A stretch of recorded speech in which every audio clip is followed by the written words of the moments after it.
welcome to SKG CIC Industry Capabilities Series. We are already in the fifth month of the series and almost halfway through the year.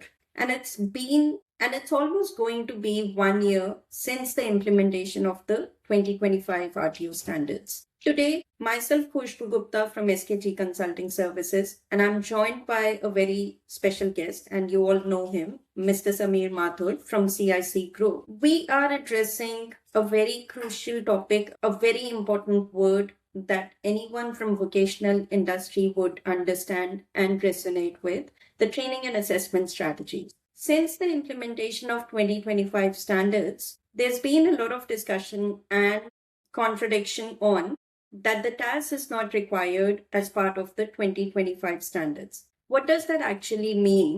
Do we still need a TAS to align the training and assessment strategy and the delivery approach with the 2025 standards? Or is there any other way that you can design your training and assessment systems? Let's just unpack all of it today as part of this podcast. Hello, Sam. Absolutely.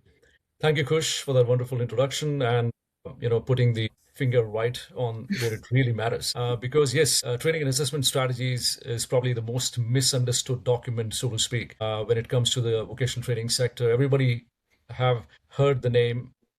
They must probably be having one, a training and assessment strategy as well by now. But in today's session, we'll probably discuss more about what training and assessment strategy is all about, what needs to go in there, what is the purpose, what is the intent, and what it is not. So that's also very important, because to understand the purpose and the intent of this document is one of the most crucial element to the success of an RTO, because it's not just a compliance document, which is how it's unfortunately understood across the sector. It's definitely more than that. So let's get into it straight away. Definitely, Sam. And I think from the last episode, if we draw down, the discussion that we had as part of the industry consultation series, we spoke about the industry engagement. We spoke about how the industry engagement forms the basis of developing a robust system for the training and assessment strategies. I think that comes in and fits very well with today's podcast episode, where we further break it down to how that feedback and whatever we receive from the industry consultants, how would that come and sit within the TAS, and how does that actually help the RTO to design and shape the TAS in an operational manner. Correct, absolutely. So yeah, because see, I believe that's the most important aspect of developing a training and assessment strategy. You have to ask the industry, you have to go out and seek insights into what actually your training is intending to do. So what skills the graduates must have in order to go out and start working in the sector. So yeah, I mean, as you rightly mentioned, industry consultation, not just sporadic, but an ongoing process where you actually work with industry, not just to develop this document, but to keep reviewing this document on an ongoing basis. It's very, very important. So yeah, let's get into it. Look at the structure, look at the auditor's expectations, contextualization, assessment design, how it all connects together in order to give you a very strong and solid document that you can rely on moving forward. So yeah, let's make this count. Get into it. Definitely. And Yeah. I think we'll start with the crucial part, Yeah. with the structure and some of the mandatory components that need to go in the TAS.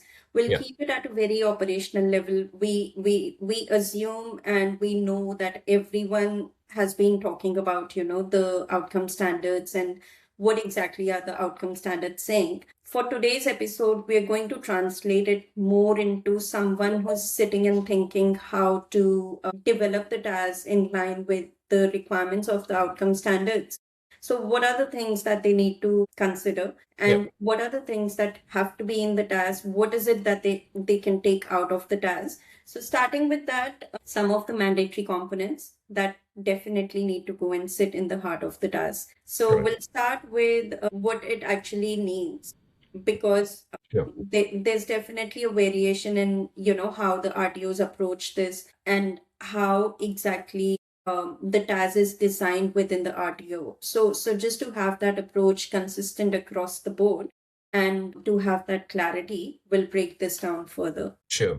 And I understand why it becomes a bit challenging, especially after the new standards, because there's a talk in the town that, yeah, you don't need a task and, multiple documents that you can put together and during the audits, which is correct, which makes a lot of sense because you can't just rely on tasks by itself, Yeah. especially during the audits, because there are bits and pieces that you have to pull in during the audit, when the auditors ask you for other things as well.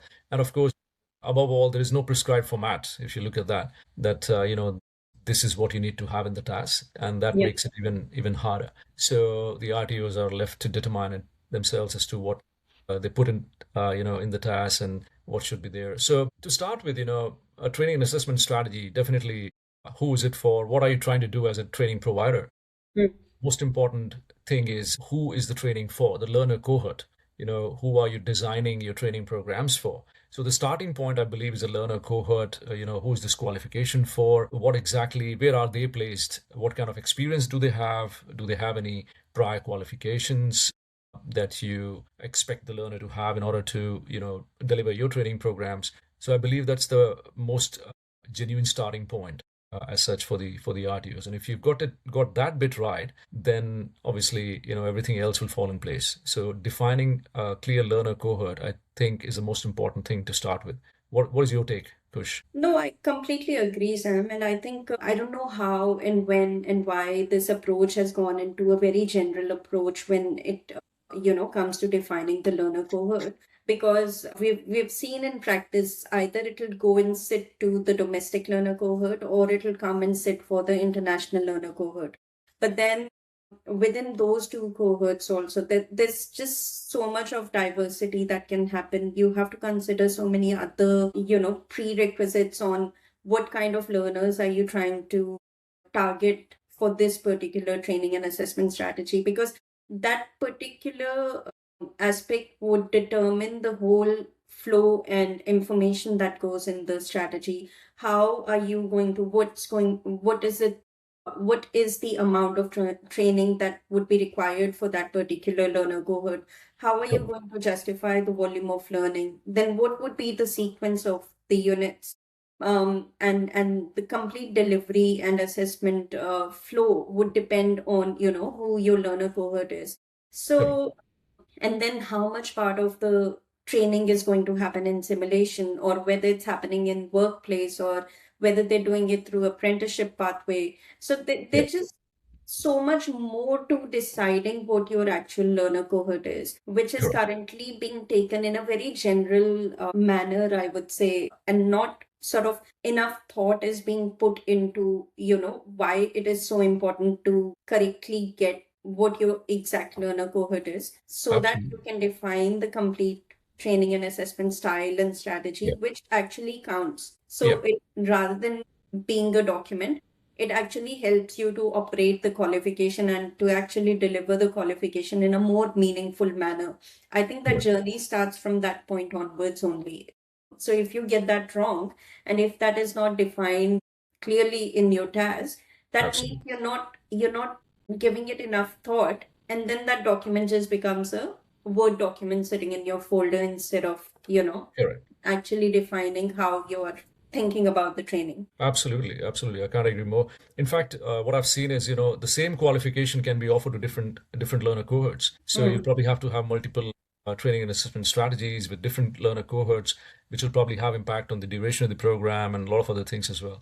So Yeah. yes, I think the starting point, as you both agree, and others watching this will agree as well, is the learner cohort. So define your learner cohort properly, give it a thought, make sure that you're not hurrying through it.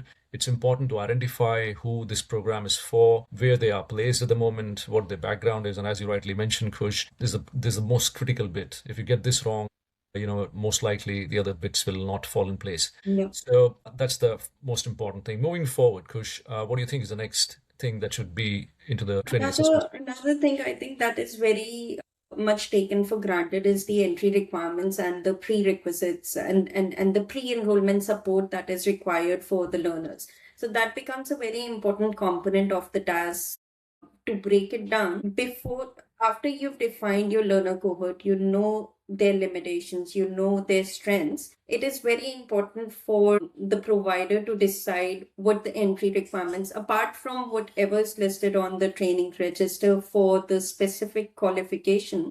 Apart from that, based on what your learner cohort is, what are the other entry requirements they would include in the task in order to make sure that the learners actually are able to trust the knowledge and understanding once they enroll for the course. And that also includes the requirements towards the LLND requirements and the assessment. And instead of stopping at just how the assessment is going to be conducted, I think it's important for the RTO to touch base on how the support is going to be provided in case the students are not meeting the LLN requirements at the entry point. Because I think that's another, I wouldn't say can of worms, but another Pandora box that we can open up in a separate session, because the LLND requirements and the assessment of LLND and how that is assessed and how that determines the entry of the students into the qualification is another misconception I see across the industry, because it's not a determining factor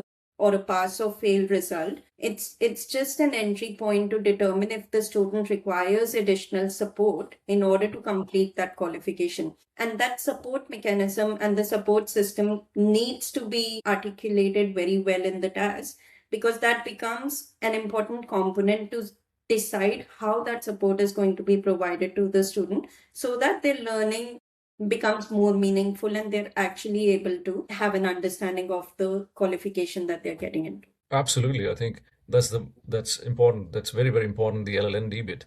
Especially, when we are operating in a country which is quite diverse. If you look at that, in Australia, every fourth person is from a different nation. They've got a different, a different language that they speak at home. So it's important for us to determine what their language literacy, numeracy, and digital literacy skills are.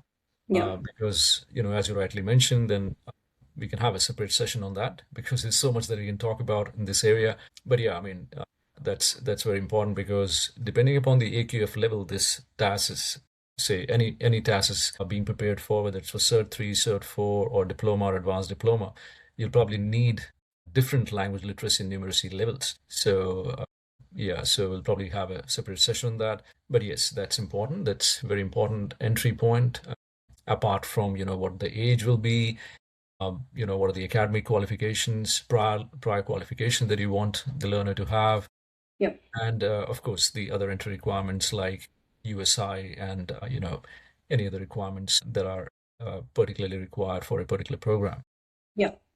So that's important. Now, moving forward, I believe the next thing important in a task that should be followed in the sequence is the delivery mode and the sequencing of the units, so to speak. So yeah, I mean, the delivery mode, of course, it's very important. If I'm a learner, I would like to know how the course is being delivered, whether it's online, whether it's face-to-face in the classroom, or whether it's blended, whether do I have a flexibility to attend the classes from my house, from wherever I am.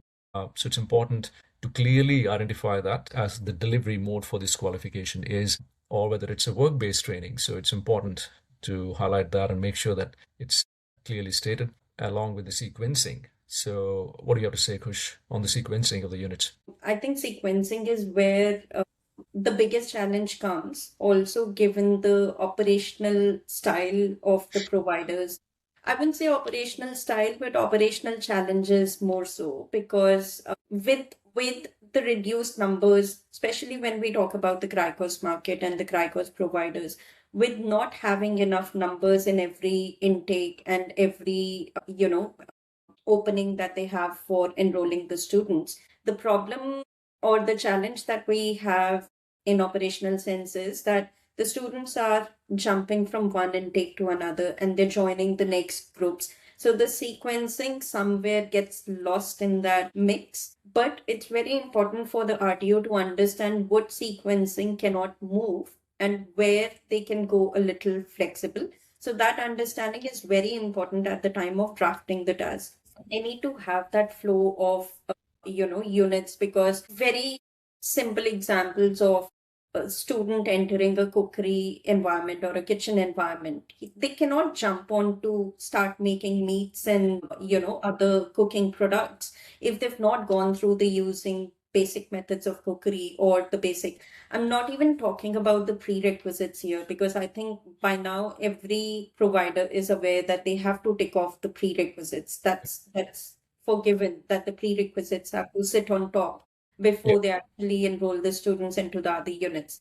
But correct. but I do see that practice that after the prerequisites are completed, again continuing from cookery only, if the prerequisites are completed, even then the student cannot directly jump into, Yeah, preparing stock soups and sauces or preparing meat or whatever that's right. before they've actually gone through the basics, because Yeah, then we're putting the student at risk. We're correct. putting the not just the quality of the training, but I think it also puts the student at risk without even knowing how to pick up a knife. If Correct. they start thinking of, having or practicing different cuts on a Yeah, chicken or other piece of thing, there's a highly likely chance they're going to chop their fingers off during the session. So it's very, very important to understand the requirement and the logic behind the flow of the units. And if that is not completed at the time of designing the task, there's no way in an operational cycle you will yeah, ever get time to give a thought to it or change it. So correct. it's of prime importance, and that becomes the basis of having a good engaging training and assessment delivery for the students also. Absolutely. And it's absolutely important sequencing, as you rightly mentioned, follow the sequence in order to build a skill. That's Yeah, that's a very foundational understanding of how the programs run. And that is true for, if you look at a life example, for example, if you make a cup of tea, for instance, there's a sequence that we follow. We yeah, don't just jump into, putting the, things that are not required in the cup before boiling water into the cup. So, yeah. because And at I the end think of the if day, the you go productivity will ask get, the tea lovers, if you add you know, milk to the white tea before the tea has actually brewed enough, they'll take offense of it. Like I'll take offense of it because I right. let my tea brew properly before I actually Before add you milk. actually, it's ready to drink. Yeah, It's very important to it's very follow that. important. Yeah, Similarly, when you drive a car, there's a sequence that you follow before yeah. you hit the road. So, as you rightly mentioned, it's very important for the students to get to one skill set before moving to the other. And That that, actually, I'll share a funny story here, Sam, because I yeah, was actually talking to one of the students in one provider's carpentry course, and that student was building a table already yeah, in the carpentry course. yeah, Because that student joined in the middle of the term, they had completed the prerequisite units separately because, I mean, that is, as I said, everyone's across it.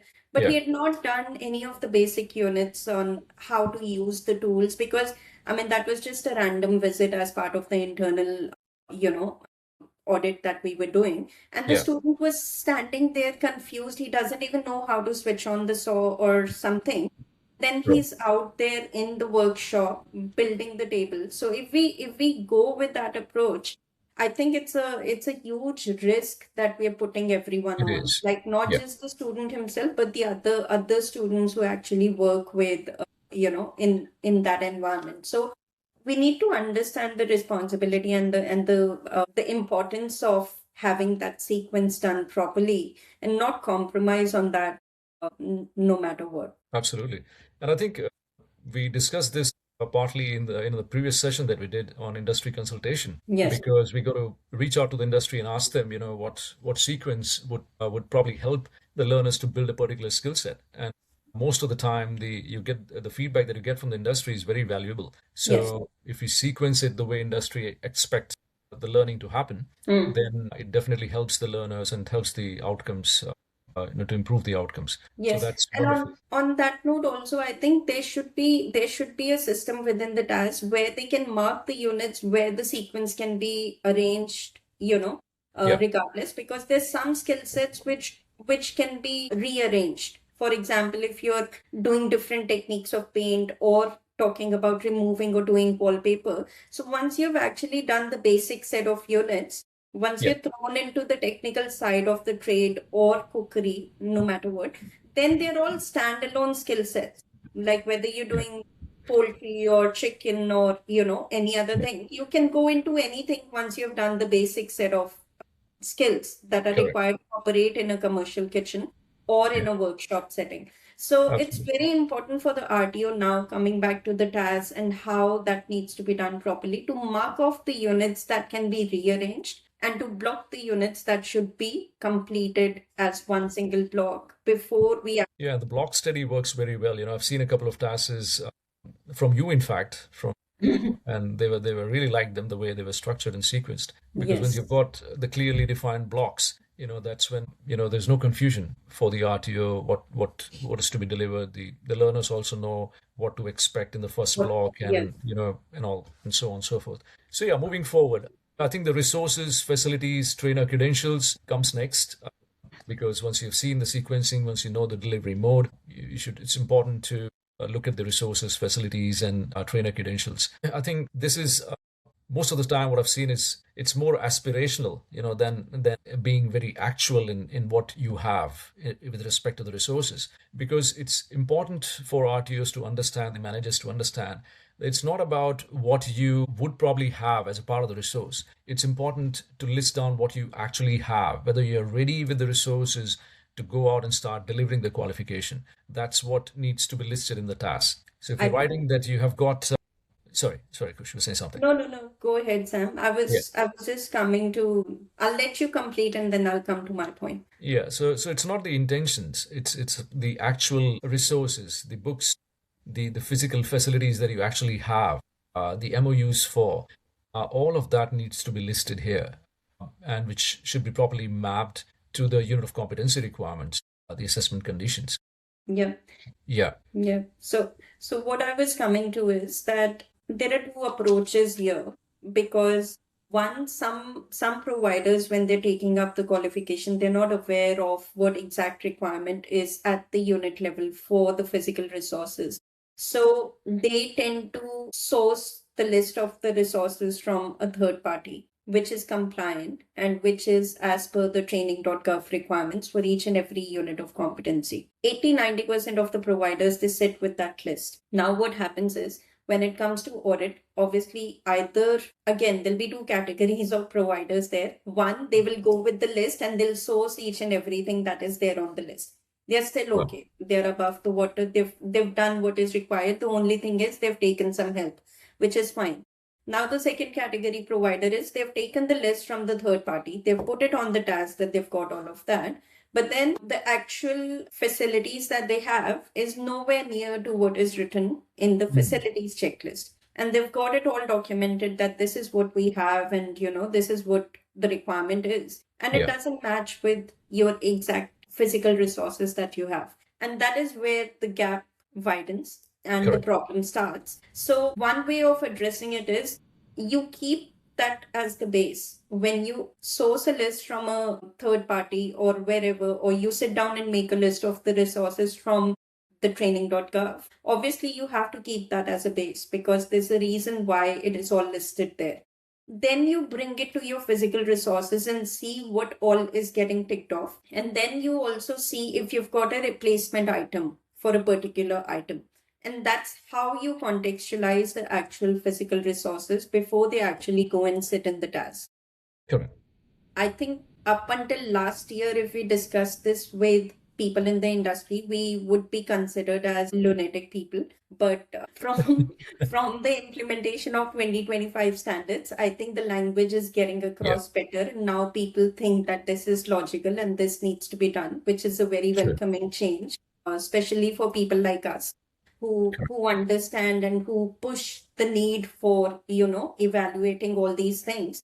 Yeah. So it's very, very important. If you do not have that clarity on what you need to deliver the units at the point of designing your task, it's how exactly do you expect to deliver that unit then? Correct. And see, It's I personally believe that it's very black and white. If you really want, if you've got the right intentions, if you value education, and if you are out there to offer quality education to the learners, then there is no reason why you would not know what you need to have with respect to the resources. yeah. Because you've got a unit of competency which is right there in front of you. Of course, there are assessment conditions which are written there black and white. It tells you where the qualification needs to be delivered, whether it has to be, in an actual workplace or in a simulated environment. What documents do you need in order for the learners to develop that skill, the performance Yeah. evidence? all of that is very, very explicit in terms of what the RTOs need with respect to the resources. So there's no reason why you would not go out and get those, because at the end of the day, it's also the reputation of an RTO, and not just the RTO, it's the reputation of the Australian education Yep. across the board. So, and as you rightly mentioned, there are different kind of providers. You can't discount that. Everyone has got. I'm not saying that the intention may or may not be right. The intentions may be correct, but they might themselves be short on resources, funds, so to speak. So even if they want to offer quality education, they've got all the right intents. They may be short of funds, which is probably I've seen a couple of providers, cutting corners just because of that. It's not that their intentions is not right. They have got all the right intentions, but yeah, it's important to look at what is required and just source it. And if you Yeah. don't have it, then organize that before delivering the unit. It's important. Yeah. And So I've let's move got on. I believe. another story to share on that, Sam, on the resourcing side of things. Yeah. We had a provider where, they submitted evidence around one of the units that they completed, and they were supposed to do the units on the windows, like it was something Yeah. related to the painting qualification, and they had to unscrew some bolts and nuts from the windows. And the photos and the evidence when we received, they were all done on the doors. Okay. Okay. So when I questioned the trainer replied back saying that we did not have the windows available in the structure that is done in the workshop. And I'm Yeah. like, the unit specifically asks you to conduct this task and activity Yeah. on the windows, and you think there's no difference. There would be a reason why they're asking you to do it on the windows, right? Yeah. So, but just because you do not have windows, you'll just get them to do it on the doors and you'll tick it off. So, and then he's like, but then we have to go back and redo the whole frame of Yeah. I actually got them to, they were not happy with me, but then I actually got them to do the whole frame and have the windows included for the next term within that. Yeah. Because it's just with the trainers and the students, they can do it. It's not that they Yeah. cannot do it. But sometimes Absolutely. that guidance or the seriousness of the situation is not explained to them properly. So Correct. when I had a discussion in their management meeting, they said, yeah, we can do it. Like if somebody Yeah. tells us, we'll do it. Like the Yeah. trainer did not flag it to us. So, Yeah. but anyway, coming back to our third segment. Yeah. Yeah. Okay. So we're So, talking about what auditors actually look for in the class. yeah. See, I mean, in the task, as we go through it, auditors, they look for number of things. In fact, if you look at it that way, you know, as we discussed earlier, they want to know who's the learner cohort, who's this task for, what units are you delivering, whether there are any prerequisites or not, what are the entry requirements, in particular the age or any prerequisite qualification that the learners need to complete before they get into this qualification. They also want to check on whether the RTO has the capacity, have collated all the resources, Yep. and whether they are all in the working condition, ready for the delivery. And of course, most importantly, they also look at the trainers who Yep. are going to deliver the qualification, whether you have summarized who they are, what qualification do they have, the vocational qualifications that they're going to teach. If they don't have it, they would probably like to see the mapping documents in addition to what they're looking at, that is the task. So there are a lot of things basically with an intention to check whether you are ready to go out and start delivering the program. I think that's what the auditors look for. Yeah, no, definitely. I think you've Yeah. covered everything.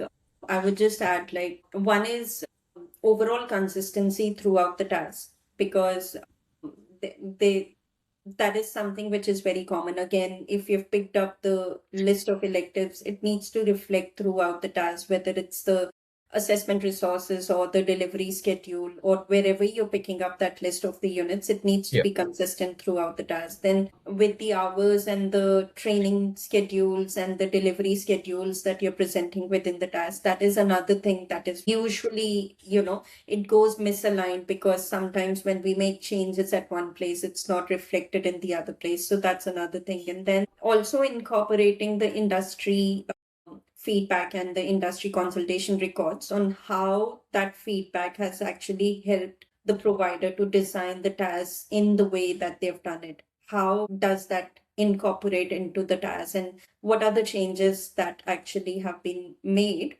to the strategy that was in draft stage or in the preparation phase up until when it was actually floated on the ground on in the operations. So those are the only two additional things I would actually add there. Rest of it, Yeah. the only other thing I think we can also suggest is that there are different ways on how you include the trainer assessors, facilities, and the industry consultation records. Every provider, they can have it in their own system. They can either have it as an appendix to the TAS, and the actual documents can sit separately to the TAS, or you can incorporate that within the TAS. There's no right or wrong answer there, but as long as you've got a system in place and a system to demonstrate how it's being done, then it's completely okay. Correct. Absolutely.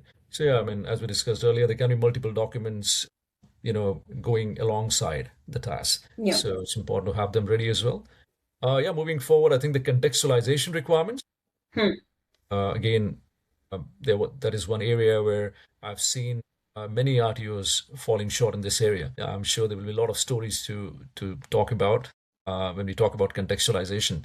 What I understand from contextualization is basically whether you have actually looked at the task and you've mapped it to the unit of competency requirement, and whether or not if you've got two different qualifications that you're offering, they must be individually contextualized to the qualification requirements. You can definitely save the template, but you have to get into the task for the other qualifications, start looking right from the top, starting with the learner cohort, as we discussed earlier. So it's important because the learner cohort may be different. Yeah. And that is what the contextualization should look like. Two different tasks for two different qualifications. They having, items that are different to each other, because if the learner cohort is different, obviously there will be a lot of things that will be different, and then the units and so on and so forth. But having said that, I think it's also important to understand that if there are crossover units, it's important to keep them same in terms Yeah. of the delivery hours and the assessment hours and all of that. Hmm. Yeah. So what do you have to say around contextualization, Kush? I'll actually put it in a very raw form, Sam. Yeah. Picking up tasks from an outsourced provider or a third party provider and updating it with your own provider details is not going to meet the requirements in today's date. So you need to contextualize the way we talk about the unit resources. Any task, no matter which consultant or which provider it is coming from, it's not based on the credibility of the consultant who's providing you the task, that it's a compliant task for the college as well. It cannot be the same. You cannot assume that something that you pick up from, from the shelf, and you just replace the RTO details, then you would fail the audit even before it starts, I would say. Because there's so many things that need to be updated, contextualized, and sort of embedded within the task in your own context. And as you've rightly said, every qualification will have a different requirement when it comes to contextualization, because any trade qualification or a practical heavy qualification will have a different, aspect to look at, as opposed to something that is very heavy on the work placement side. It will require more details around the work placement. Yeah. You can pick up a task from a third party provider to start off as a base template. But then, till you have gone through the details of what the learner cohort is, how the delivery schedule is happening, whether whatever is being listed on the task is actually being, achievable for your own RTO, your own provider.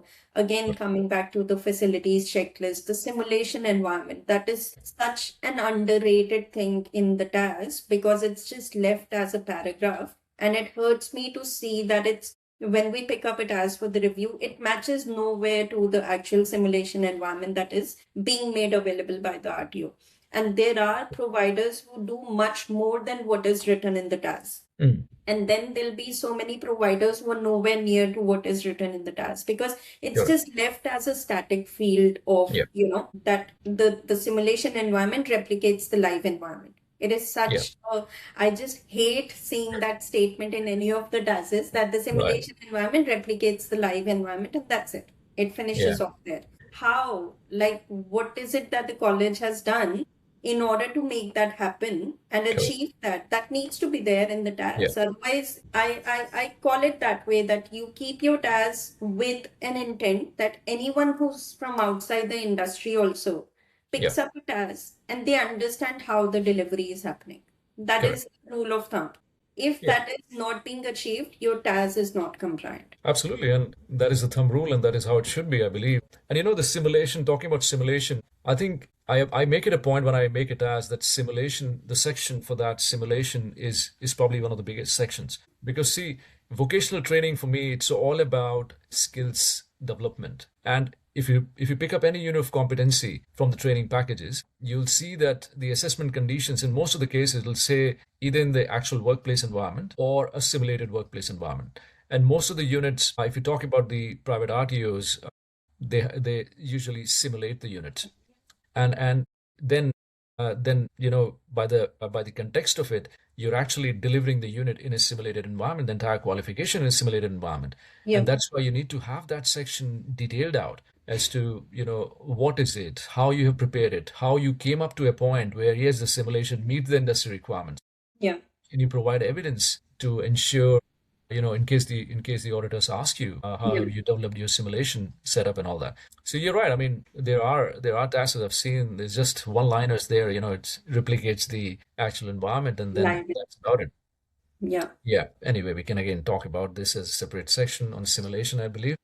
Yes. Okay, moving to segment 5, assessment design within the tasks. I think, again, the most important bit, I would say, this is where, this is probably the heart of the task, as I call it. The assessment design, what you're trying to do, how you're going to assess. Of course, the assessment methods for each of the units that you've listed in the task, that has to be very clearly mentioned. And the design in terms of when the assessment is going to occur. Have you listed that in the schedule in the training assessment strategies? How long the assessments will occur for, where the assessments will occur, whether it'll be in the classroom or it'll be in the workplace. All of that needs to be defined, I believe. Yeah. So what do you have to say, Kush, on assessment design? Yes, I think along with, the assessment methods and the breakup of what assessment is happening as in the simulation environment as a practical demonstration or something.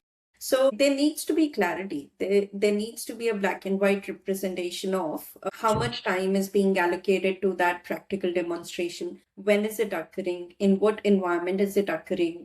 And how much time has gone into training and practice prior to reaching to that is also like one of the things that's been highlighted as part of the outcome standards as well, that there's Yeah. enough time for the training, practice, feedback, and instructions prior to student entering into the assessment phase of Yeah. training and assessment design. So the from the perspective of TAS alone, if we talk about the assessment related information, to the minimum point, the assessment methods, the assessment conditions and assessment hours and the split of the hours and the schedule at what point the assessment is happening. This is the minimum that needs to go in the TAS. And obviously that can be elaborated, then what are the reassessment options for the students, and that can be referred to the policies of the provider and everything. Not Correct. everything needs to go and sit in the Yeah. TAS as well. I've also seen some TASs with all the policies of the college sitting in the TAS. So Yeah. that also is not a very good approach, because if you True. make a TAS 70-80 page document, it becomes redundant then. Yeah. Like Yeah. you're not talking about, what exactly is happening. So it needs to be elaborate enough to understand the context, but then it Yeah. does not have to be a repetitive jargon for, something that keeps on getting into the task. And then I Sure. think the evidence requirements and the sufficiency is another part of it when it comes to the assessment design also. Like Yeah. what sort of evidence are we going to get out of the assessment submissions? So Yeah. that gets covered in the assessment method section for the task Yeah. of whether it's coming from an observation or a case study or a portfolio. So that can easily go and sit in that part of the task. But Correct. yes, Yeah. No, that's absolutely correct. Because as I said, it's the heart of the task. It's very important to understand and to make the learners understand as to how the unit will be assessed. What are the outcomes that you're expecting from a particular unit of competency hmm, from the submissions. That is, whether there are two tasks that'll be used to assess your competence. What are those tasks? How will the submissions occur, and what will happen in case you don't pass in the first submission? All of that, hmm, and then comes the mapping. Kush, that's another thing that goes hand in hand with the yeah, assessment methods, because again, the mapping. I believe it's very important to be genuine when you're mapping. It's important. It shouldn't be just a tick and flick. Still, unfortunately, I've seen tasks which are still tick and flicks. Mhm. Which is absolutely not acceptable, because I believe it's very important to understand that the qualification that you're offering as an RTO, it matches the training package requirements, and that'll happen only when you've got genuine mapping done. You have to spend time, invest time, especially in mapping. That's the most important bit. And when I say mapping, of course, the elements, the performance criterias, the performance evidence, the knowledge evidence, the foundation skills, the assessment conditions, and all of that. So Yep. it's very important. And of course, just adding to that, the mapping doesn't have to sit within the task. It can probably be Yes. a separate document. So Yep. you can probably keep that as a separate document and submit it or provide it to the auditors when they ask for it. Hmm. Yeah. What do you have to say on No, mapping? definitely. I think mapping somewhere again, it's usually considered as a give or take, something as an outsourced service at this stage, Yeah. where you are procuring all the units and the all the unit resources and everything from a third party provider, and you get assessment mapping as part of the bundle. There are instances when people do not even open and look through the mapping to see whether that is something that is making sense in their context, in their environment, the way they are doing it, whatever's there. And sometimes it's just not stacking up for the college when they're doing it differently, because they contextualize the units, they update the units, they remove the context of the workplace environments because they're conducting the assessments in simulation, and the mapping goes haywire because there would be so many elements that will get ticked off if you complete that assessment in a workplace environment. But maybe you have to do multiple other things in a simulated environment to meet the same requirements. So it is just such an impossible exercise to make them understand, how each and every document within that assessment bundle impacts each other. And if the provider goes with that approach that, oh, we've taken it from so and so provider and they are one of the best providers and we've not had issues in audits, then I'm like, okay, good luck with that then. Like, Yeah. you can't push beyond a point, Yeah. because otherwise it's a never ending conversation. And if Correct. someone's not ready to understand, then it's very difficult to explain what we're talking about. Yeah, yeah. And see, this is one bit where I've seen RTOs, very good RTOs, falling short. You Hmm. may have one of the best resources, and as you rightly mentioned, if they don't bother looking into the mapping themselves, Yeah. especially, that's why I think the pre-validation bit is coming very handy now. That, the Only if requirement, it's done properly. only if it's done properly, that is, yes. Oh, yeah. So, yeah, I mean, I was recently, doing this pre-validation for TLI units, Hmm. transport and logistics. And this particular RT, I probably rank them as one of the best ones that I've worked with. Hmm. So, but again, it sometimes becomes very challenging to bring the team together, Yeah. because difficulties in putting them, because trainers are doing what they are supposed to do, that is training. And then when Hmm. you ask them to come in and sit in the classroom and look at the resource, and that's something which they are not, they think that is not that important. That they enjoy doing. Yeah. Yeah, they neither enjoy doing nor they think Yeah. that that's important. So that is a bit of a challenge. But then when you actually come together and do it in a proper way, you see how the quality of training improves, because No, there will be. I can't agree more, Sam, because whenever we have a good validation session with a good set of people, I always come out learning so much from that room. Like, there's always something new that we discover, or a different, even if it's not a new thing, it's just a different perspective and a different viewpoint of looking at things. Correct. So, and it's such a good exercise if it is done properly. But and that's the reason I say people who purely think education industry as a business or a money making business, it's not the right place for them. Because if you actually have your heart and passion in this industry, then you'll enjoy the whole journey. The moment you Absolutely. switch it to a business model, it's not going to be a viable model that way. Correct. Like, Correct. because if you Correct. start doing everything the way it needs to be done, it's Yeah. it's not going to stack up in numbers. I can tell you from my Correct. other side of the brain that I talk to sometimes. But but from compliance side, I can tell you that it's a very addictive exercise once you start doing it. It is, and it's very meaningful, very, very meaningful. And we happen to be able to pull in the employers sometimes for the Hmm. validations as well, because being a good RTO, being a quality focused RTO, this particular RTO is able to. They've got excellent industry connections, Yeah, and that's when the validations becomes even more meaningful, because when the definitely. employer who will eventually be making use of who will be probably The, employing employing the learners learners. at the Yes, end of the yes. day, if I they think have got yes, and inputs from them. they've got so much to put on the table. It's just Yeah, that if you send them the validation forms to fill up the validation forms, they're yeah, not meant for that. They're not tuned correct. for that. So if you sit down with them, start having a discussion with them, Yeah, they'll open up on so many areas and so many absolutely. things that, Yeah, and then I think you can get someone to actually articulate that properly into a document. There's just so much that you can get out of them. yeah, yeah. Sorry about that. All No, absolutely. That's what should be happening. In fact, if we can pull in the employers and take some feedback while preparing the task, and that'll be the most valuable thing to do.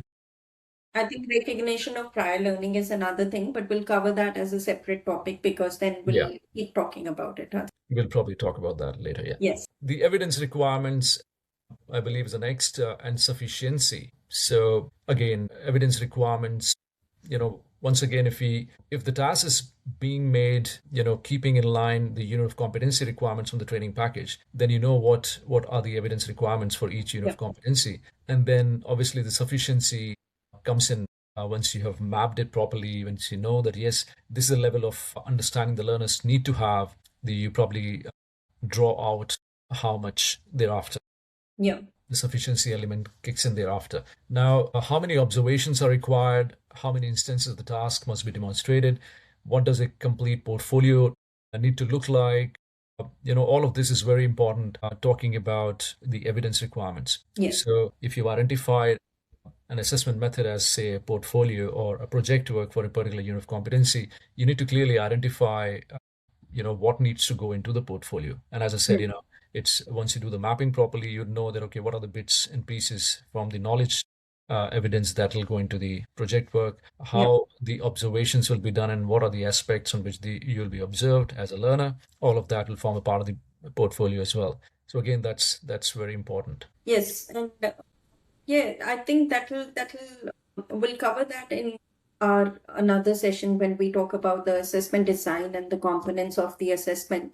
When it comes to the task, we can make an assumption that that exercise has already been completed and that's already Right. been done, and we can just bring forward the summary of that into the task in terms of what methods are being followed, and otherwise it just gets very ambiguous and very challenging to include all that information within the task.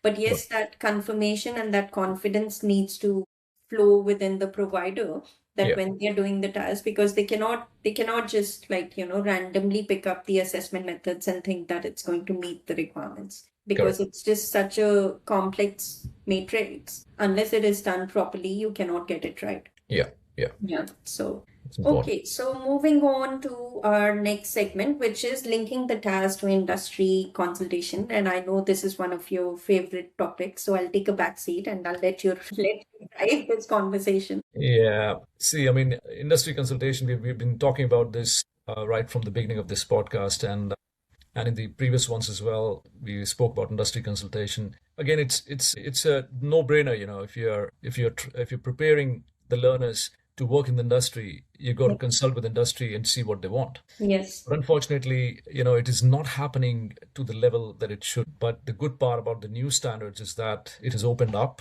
avenues for the RTOs to consult in whichever form they want to and maintain evidence of consultation. Mm.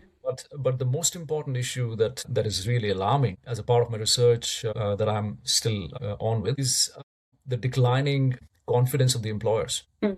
because of this sporadic consultation, which is fragmented to a large extent. Yeah. So, what is happening as a result is probably close to 60% of the employers, they don't mind going for non-accredited training programs. Mm.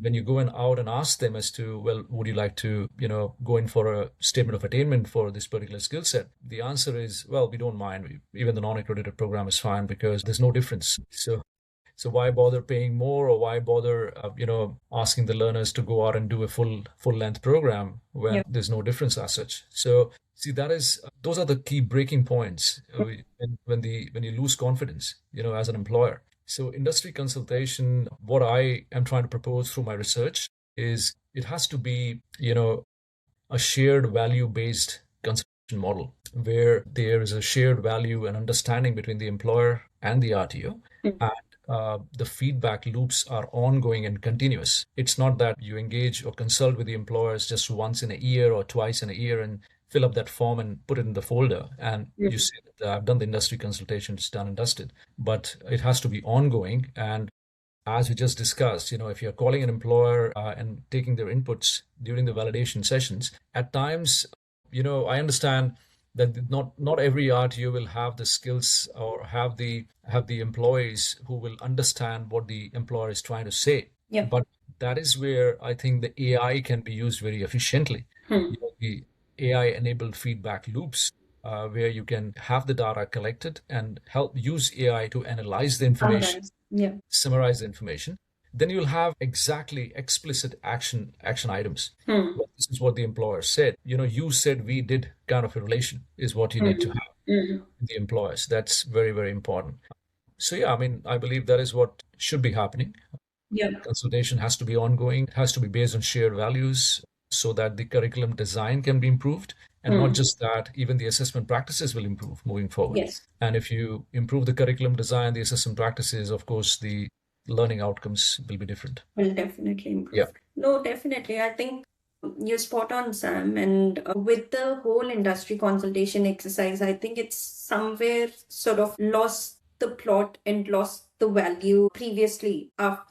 After the 2025 standards, I do see a lot of positive change, with small tweaks within the standards of Yeah. identifying who are the industry people that you're consulting with. How Yeah. did you identify those people? It's a small inclusion within the standards, but it makes such a huge difference because earlier it was a very random approach. There was no justification, there was no thought put into it on who are the people that are being consulted. But now, with that inclusion, that's Yeah. kind of shifted the way we look at the people who are going to provide feedback on the qualification. Yeah. And if you're going to the right person, then you'll get some feedback to include Yeah. or incorporate within the current training and assessment strategy to have the learners better prepared for future. That Correct. is definitely for sure. My wishful thinking is that, it should be made mandatory for a learner, whoever is doing a qualification, to work in that industry for a couple of years. Because that's Mhm. another conversation we can have on the skills gap and Yeah. how these learners are not getting converted into the Correct. actual workforce. I think that's completely a different discussion for another day. But Yeah. that's another topic that is burning at the back end Yeah. for, to be addressed. But Yeah. yes. So yes, industry consultation, I think if done properly and if done meaningfully, it kind of changes the whole meaning of how the training and assessment is conducted. Absolutely. Even, setting up the facilities, what kind of resources you need. You get so many direct answers when you actually approach the industry. And if you actually look at the feedback that they're providing, it, Yeah. it makes your life easier as a provider if you really sort of Yeah. value that and incorporate that into the task at the right time. Yeah. And just while we are at that, I was having a discussion with this builder recently, and I was Hmm. shocked to hear, and I've seen that in my research as well. There's some very interesting data that has come out. I was told that in order to make a wet graduate job ready, Hmm. so to speak, a builder said that they probably need to spend about 3 or 4 months of further training, Hmm. plus close to, if they add up the cost that goes into it, it's close to, on an average, about $30,000 to $40,000. Yeah. So that is so disturbing, and I was really shocked, and that matches with the research that I'm doing, Yeah. because just imagine, for the employer, they still need to spend that much of time, energy, and finances into it, Hmm. into Hmm. making a graduate who's already gone Ready through, for. Yeah. supposedly should be ready for the job. Hmm. Then that's that's such a bad thing, and who will probably agree to that? So that is a state at which we are, and industry consultation. That's why, it's a very important area to Yeah. focus on. Yeah. Okay, Kush, moving forward, I think the version control and the review cycles, again, goes unsaid. You've created a document. If it is superseding the previous one, you got to make sure that you've got a clearly listed version number there on your task.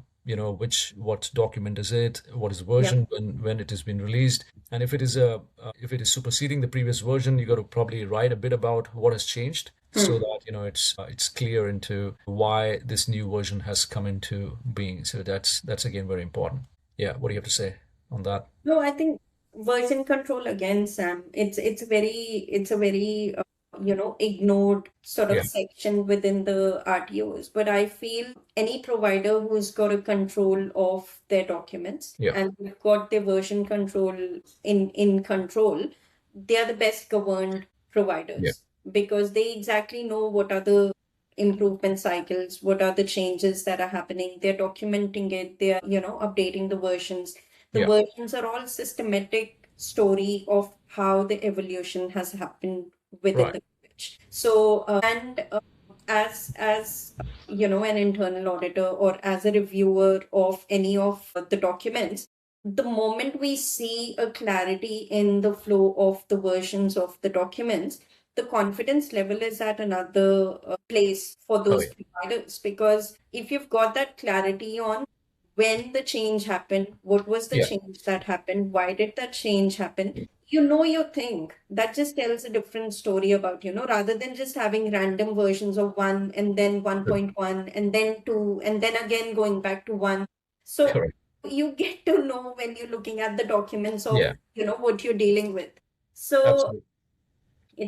I guess it's a very ignored and an underrated Yeah, story of every provider, but having that cycle properly set and yeah, having that clarity on, how you're maintaining the versions and what are the changes that are yeah, happening, not just for the task, but across all documents of the correct. provider. It's very, very important. And then for the task, it becomes more important because obviously that's the key document that Yeah, kind of drives your whole training journey. So absolutely. it's all the more important to have that clarity on at what points do you plan to review the task, what can Yeah, trigger the changes to the task. So that clarity, I think itself is very, very important for the provider to have in yeah, place. yeah. And as you rightly mentioned, Kush, I can't agree more. It gives you, as a consultant, it gives you a lot of confidence. Mm, Especially at the time of the audit. Just imagine if you send a superseded version of the task to the auditor. How do you feel? As an mm. RTO, they're absolutely gone. Yeah, Even though you might have done all the hard work, but if it's not properly organized, documented. Yeah. then you end up doing something that you never wanted to do. So again, that's again very, very important to have that version control element absolutely under control. Yeah. Okay, Kush, moving forward, when should a task be reviewed? So let's talk about this before we close the session. Sure. Yeah. There can be some scheduled reviews for the tasks, Sam, because Yeah. every provider will have different cycles of the reviews, but then Yeah. they can be trigger based also. So Yeah. triggers can be anything related to any change happening in the industry that we're talking about, or any change that is happening on the training package side, or if there's an internal change in terms of, how you're conducting the qualification, for example, from moving from simulated to a workplace environment for some reason, then those are the triggers that can push you for a change within the task. Or if you've had an industry consultation cycle come up, it's always better to align your industry consultation with the review schedules of the task so that whenever your task is scheduled for a review, you Yeah. do a round of industry consultation prior to that to incorporate any other changes that come through from the industry. That's a very important sort of, Yeah. aspect of considering the review. Correct.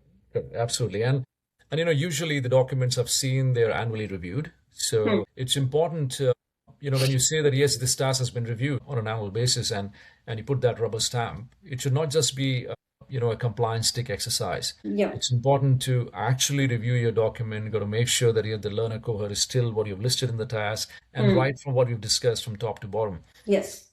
look at the entry requirements, make sure that they have not changed, make sure that you've got the trainer still current and all of that. If there's a change in the unit that was triggered during the industry consultation, then that is listed into the task, all of that. And then only you say that, yes, this task has been reviewed, and then the version control goes into place. And I think I missed one or two very important things here. One is the implementation cycle, and second is the feedback cycle. So once you've done the full delivery of the qualification for once, if the review schedule doesn't happen, so for example, if it's a 2-year qualification and you've completed the full delivery of the task, it's very important that you do some interim reviews halfway through or something, because you cannot Yeah, leave. By the time you complete half the course, you'll get a hang of it on, what is working, what is not working, if there are any gaps. So it's very sure. important to have a very good feedback mechanism coming through the students and the trainers. Yeah, Feed that information back into the task. That correct. is another, that should not just be a unit end survey exercise or, gathering the survey data. That Yeah, information is very, very useful for incorporating any changes in the task in the yeah. right time at the right moment, so that it actually brings a change in the future delivery units of the same qualification. Absolutely, absolutely. And the biggest question is, well, who does the review? Well, it's not my job. It's he was supposed to do. I was just supposed to train. I'm not concerned with the task. I've seen all of those discussions happening. No, I So, think that gets more covered when we talk about the governance and leadership side of things. But yeah, accountability of each and every role within the RTO is non-negotiable within the new standards. So the buck stops at the academic manager when we talk about the task reviews. But yeah, then there are so many chains and cycles that needs to be followed. The trainers have to provide feedback. The team has to gather the feedback from the industry. But okay, at the end of the day, it becomes the responsibility of the academic manager within the college. yeah. And we can have different names, whether it's a director of studies, academic coordinator, academic manager. The So training manager. Yeah, yes, yeah, so whatever you call it, who I'm yeah, yeah. hinting towards. But if there is no dedicated academic manager within a provider, first of Right. all, they need to bring an academic manager, because that's a very important That's very position if important. you're in education and training. But otherwise, if there is no position that exists, then the CEO should take over the accountability, assuming that, they cover Yeah, the academic side as well.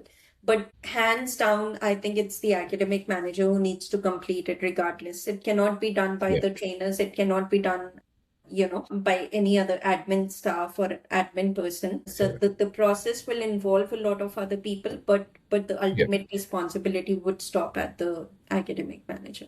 absolutely. I think I can't agree more on that. It's important for different team members to pull in their ideas and inputs.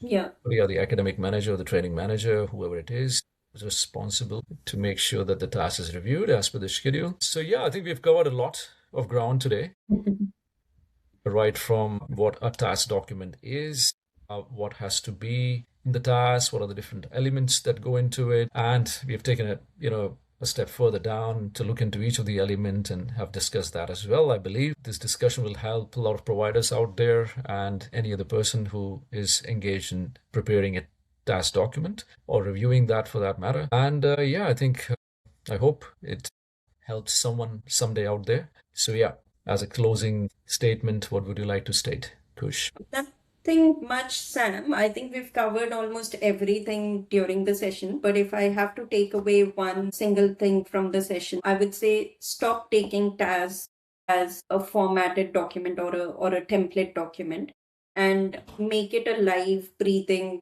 assessment strategy, keeping in mind who your learner cohort is, who are you catering to, what are the facilities that you're using. So if you just open up and shift your mindset to, making it a live arrangement and a live delivery document, Yeah, the whole idea behind the task would shift. Like you'll start thinking around, yeah, whether whatever's listed in the document is actually happening on the floor or yeah, vice versa. But yeah, try to marry that up and try to bring the gap as close as possible in the operational side and the documented strategy. Because when you're able to close that gap, that is when the TAS becomes a meaningful document for the provider. Absolutely, absolutely. And I think from my end, it won't harm to have a task in the first place because, though it's not a prescribed document, there's no such template as such. But then what it helps you in is to collate, to put everything together in one single document Yeah. rather than having a scattered information. So it's best to have a task.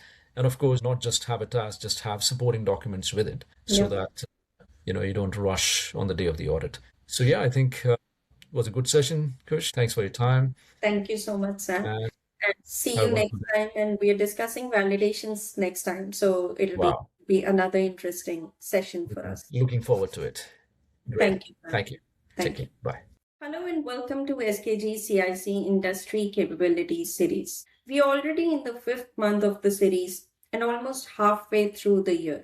And it's almost going to be 1 year since the implementation of the 2025 RTO standards. Today, myself, Khush Gupta from SKG Consulting Services, and I'm joined by a very special guest, and you all know him, Mr. Sameer Mathur from CIC Group. We are addressing a very crucial topic, a very important word that anyone from vocational industry would understand and resonate with, the training and assessment strategies. Since the implementation of 2025 standards, there's been a lot of discussion and contradiction on that the TAS is not required as part of the 2025 standards. What does that actually mean?